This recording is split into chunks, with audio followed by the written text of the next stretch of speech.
Look at him. In poor countries, in the rural areas, children die with a lot of frequency, and especially before they are 5 years of age. And the important thing is that these can be prevented. The tremendous health needs that exist in rural Nicaragua have existed for centuries. Lack of access to health care, people living in total poverty, lacking basic services like water, electricity, a lot of conditions that affect the health of people. When my dad, Dr. Gustavo Parajon, came here approximately 50 years ago, he saw these tremendous needs and the injustices. We started this program in 1967 when my wife and 2 children and I were ready to come back from the United States as medical missionaries. It was very obvious that the only way that improvements could be made in the health of rural people would be if they participated in the efforts to improve their health. Dr. Gustavo taught me a lot of things in terms of committing to serving the poor. We think of people as poor as not having resources. However, he taught me that it's the other way. They have the resources to be able to come out of poverty. He used to teach that it is empowering them, that it's about training them, it's about like giving them the opportunities to be able to reach their full potential.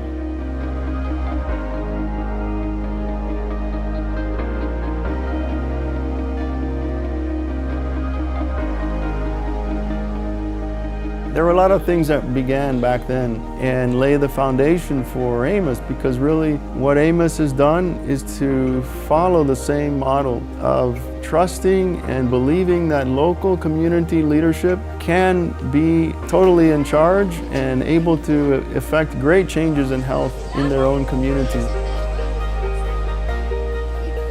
I think that in the developing countries, in the poor countries, the role of medical doctors in great extent has to be teaching others about health so that they can help themselves and do much more good than actually treating.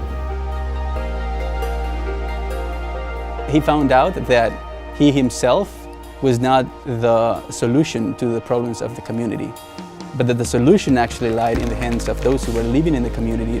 And also, he knew that bringing up the new generations of leaders in the community was the only way of continuing with development. And that's why educating and training community leaders to become health promoters, it's the way of saving lives. And that's the methodology that AMOS uses to empower individuals in their communities to prevent death and to prevent disease.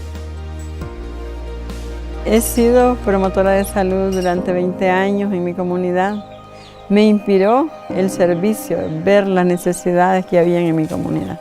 Antes que llegara AMOS a nuestras comunidades, la vida en nuestra comunidad era muy triste porque teníamos que viajar con los niños o con las embarazadas o con un herido. Pero desde que ya vino el programa acá a nuestra comunidad y nos está apoyando, es diferente porque ahora aquí nomasito podemos darle solución. AMOS nos capacita a nosotros para que nosotros también empoderemos a nuestra comunidad y de esa manera podamos salir adelante.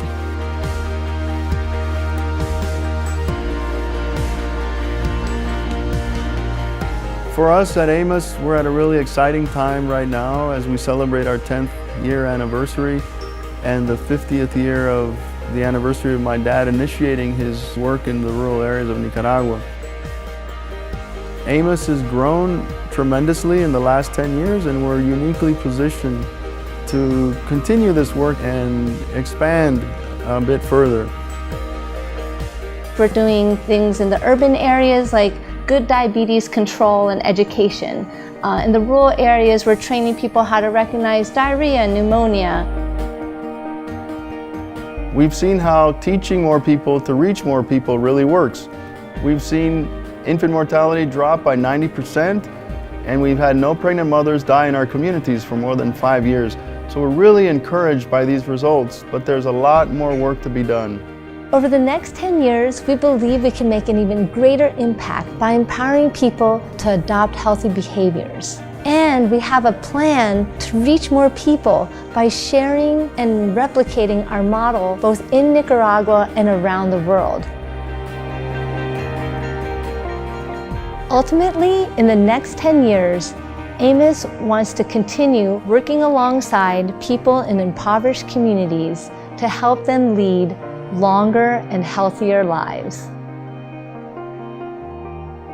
Thanks to the collaboration, the help from churches, individuals, foundations, this work has been possible. Thank you so much for all the support that you've given AMOS throughout the years. We would not be here without each and every one of you.